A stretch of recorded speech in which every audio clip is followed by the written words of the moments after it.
All right, so for my peer review presentation, I will be discussing postpartum hemorrhage. So just going through, oh wait, rewind back. I am doing my peer review with CPM Audra Nelson.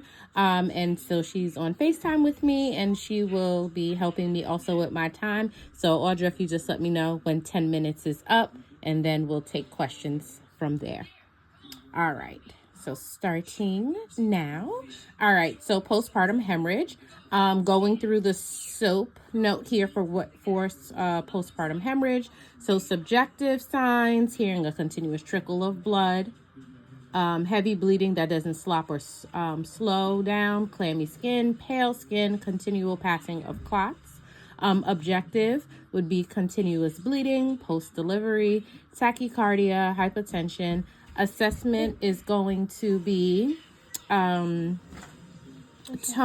trauma, tissue thrombin. Tone, we're checking for boggy uterus, trauma, lacerations, introverted uterus, tissue, clots, retained placenta, thrombin, blood not clotting. Plan for postpartum hemorrhage: nipple stimulation, breast chest feeding, voiding, draining bladder with Foley catheter, tinctures, uterine massage, administration of medication such as Pitocin, Cytotec, Methergin, and bimanual compression, aortic compression are also actions that can be taken. Differential diagnosis would be uterine atony, lacerations, uterine inversion, hematoma, retained placenta, uterine rupture, endometriosis, chorioamniocentesis. Now the evidence, Anderson and Etches 2007 states oxytocin is a preferred medication for preventing postpartum hemorrhage. Gonadine 2022 discusses the management of postpartum hemorrhage in cases of heavy bleeding. It's important to quickly replace loss of fluids. And Evanson et al. 2017 discusses active management of the third stage with the administration of oxytocin, but not before the delivery of the anterior shoulder. Okay, so jumping into my case, I had a client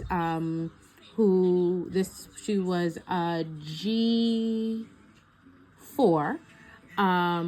para 3. I'm sorry, no. Yes, G4, para 2.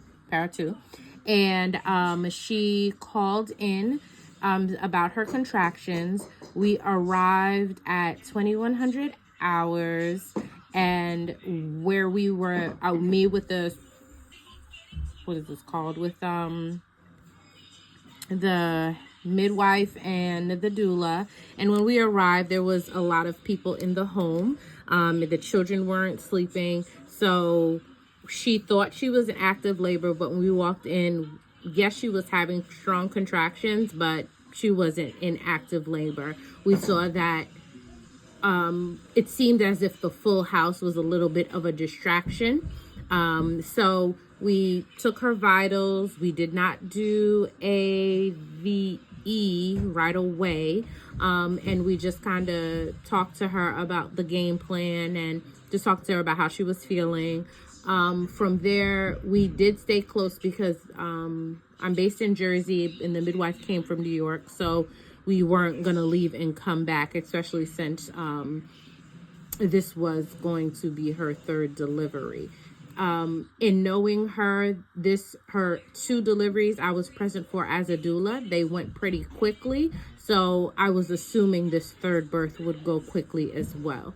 As time went on, she was eating, hydrating, and contractions were getting more intense. And she was using the, the tub for therapy, for a water therapy. She wasn't able to blow up the pool. So we then, let me just take a look real quick about the time frame here. She was eating, using the bathroom, contractions were really good. About 1 a.m. was when the cervical exam was done.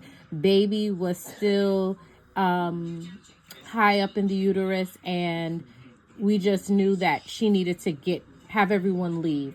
In everyone leaving, she decided to go into her room and labor with her husband, and she ended up, I want to say it was about 7 a.m. once we started really seeing contractions pick up. And then so from that time, we were then in her bedroom when she was laboring.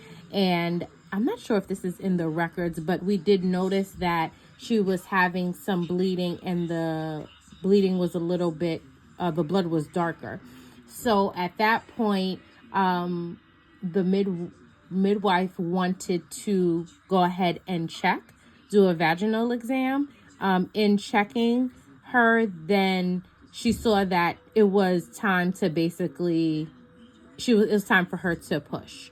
So we started the pushing phase, and then from there on, her husband had wanted for her to labor in the tub.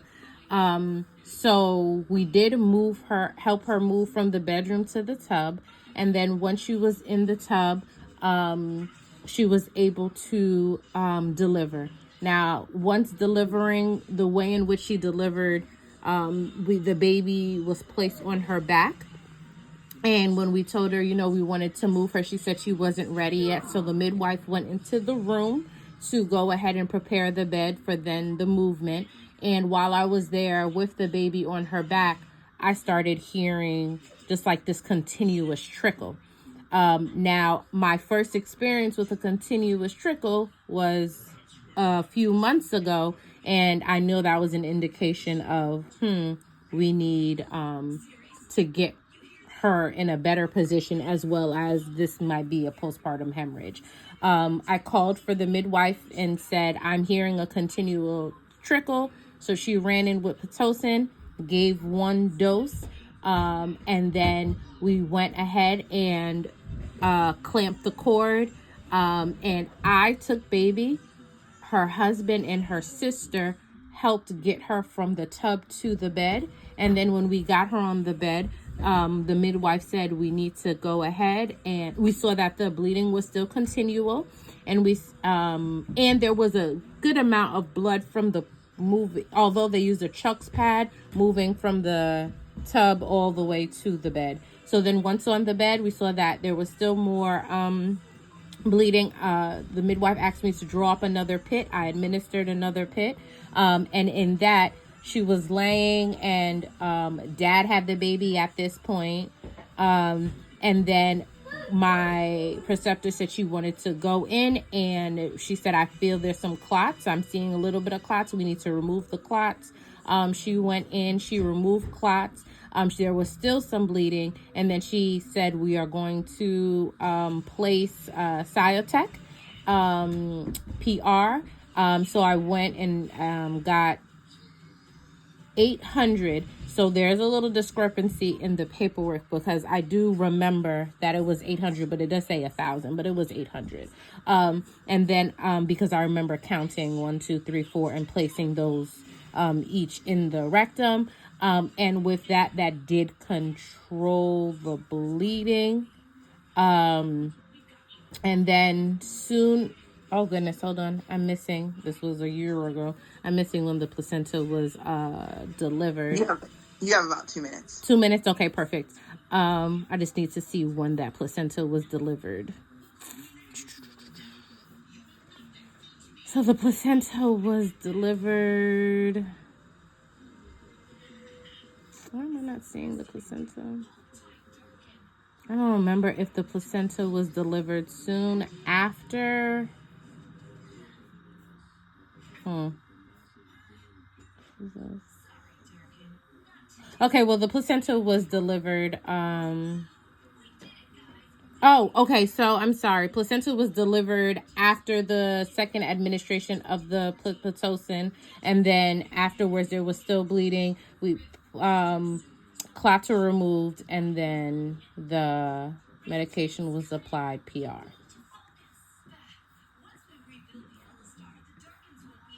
That's what I am remembering. So that was one of my more hands-on experiences with postpartum hemorrhage. Yeah. Any questions? Yeah, yes. I actually have lots of questions. Ah! 5 minutes worth. 5 minutes worth. 5 minutes worth of questions. Okay. So, what time was delivery? Delivery was at 9. Time of birth. Okay, time of birth was 2100. Uh, Time. Time of arrival was 2100. Okay. And then the next day at 9, about 9:23, baby was delivered. Okay, 9:23. All right, and then AM. Time AM. Okay, and then time of placenta. That's where. Oh, here we go. Here it is. I am so sorry. I'm reading all this wrong because I should have reviewed this a little better. Delivery was at 11. Placenta was 11:12. Okay, so 11. 03 was vaginal birth. Placenta was 11:12. 11:12. Okay. So here's my question, because first pit was given, and what was the time for? What time was pit given? The first pit one was given at pit. I have the second pit at 11:03. Let me see where I have the first pit. Okay, so pit was when, as soon as I identified that trickle, so that, I don't know why it's not docked here. So it was, pit was given, here we go. I'm sorry. Pit was given at 11:03. That's when pit was given. First pit was given. And then second pit was given at what time? 11:41. Okay. And then Cyto, but okay, so it was first pit, and then you said that the Cyto was given after placenta was delivered? After placenta was delivered at 11:12. And then Cytotec was given at 11:38. 11:38. So, just to clarify, we have 2 units. Pit 1 was given at 11:03. Pit 2 was given at 11:41. Yes. And Cyto was given at 11:38. Yeah. Okay, so 11:03. So interesting that we go bam, bam, just like that.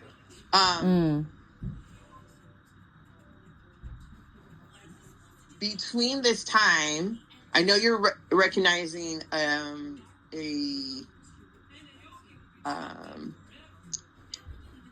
you still have a trickle. Where was her fundus after placenta was? Because from 11:12 to 11:38, you know, that's a significant amount of time. Right. So what I recall was that fundus was still boggy, and there was massaging that was happening, and then it was getting firm, but then we were still seeing the bleeding, and then from after seeing the bleeding again, I just remember, yes, my preceptor massaged, and then stepped back again, and then it was just still bleeding. Okay. And then at that time, that's when rectal, cyto, and then massage. Removing the clots, and then Cytotec was given at 11:38. Okay. And then what was her mental status like? So she was uncomfortable with the removal of the clots, very uncomfortable. but But then she, was her mental status altered in any way, like as she was losing blood? no, she was talking to us. She did look a little pale to me. Okay. Okay. She is lighter skin, and just because I did know her, I felt she looked, well, one, of course she didn't sleep from when we arrived from 9 to now 11 the next morning. And I remember saying to her sister, "Can we get some honey? Can we get some food going, because we need to replenish soon enough," like giving her something to do. Yeah. Gotcha. All right. And then what were her vitals? Vitals, I have newborn vitals here. So at 11:52, blood pressure was 113/66, pulse 113, and temperature 98.1. And at that point, the estimated blood loss was 900 cc's.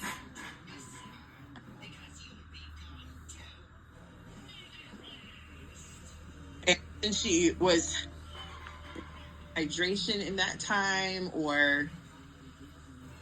From what I remember, yes, because that's what I put her sister on, to go ahead and bring the drinks, and so hydration was happening. I do recall my preceptor saying I might run an IV, but we never did. Okay. I'm just trying to, so pit at 11:03. We have about 15 minutes.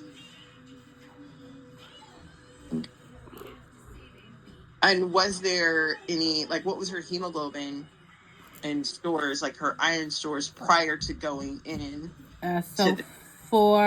So she, hold on, let me pull that up.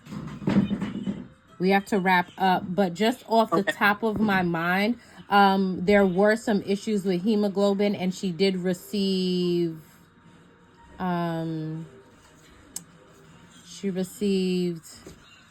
infusions, iron infusions. Okay. And then I know we have to wrap up, but time frame between her kiddos, and did she ever have did she have a previous? No, I was there, a doula for both her births, and this actually was like a curveball compared to the first two. And the baby prior was 9 months old, and they're all like 9 months apart. Okay, so we have some decreased time frame in between our babies. We've had an issue with iron stores. Okay. Mm-hmm. So with that being said, if you could do it again, would you do more, anticipate it, like as the anterior shoulder is coming, give her that and not let the time frame be so significant in between your first dose of PIT to giving the Cyto? Yes, and I also feel a big thing that had to play was the time of her laboring. There seemed to be a little bit of a mental block, and I know that because I knew her as a person, and now moving into this midwife role, I will say I was a little bit hesitant, but it was definitely a learning experience going forward with people, in terms of having so many people in the room and feeling a little bit of that performance, because for her specifically, and again, yes, third baby, that's that curveball, but from 9 p.m. laboring, and those contractions were pretty strong, to not having that baby until 11 a.m. the next day. And then the other part too is, I have to go through this notes a little bit more, but when she did present with the blood and like the when she was in active labor, standing up, and then there was a trickle onto the mat, it was darker, and that's what prompted us to say we need to do a cervical exam, and baby was sitting right there. So baby might have been sitting right there for a minute, because it felt as if, just in watching her labor, she was holding that baby back. Wow. Yeah, so yes, I feel in terms of preparation, she definitely would have been in active management situation, for sure. Good presentation. All right, thank you, midwife Audra.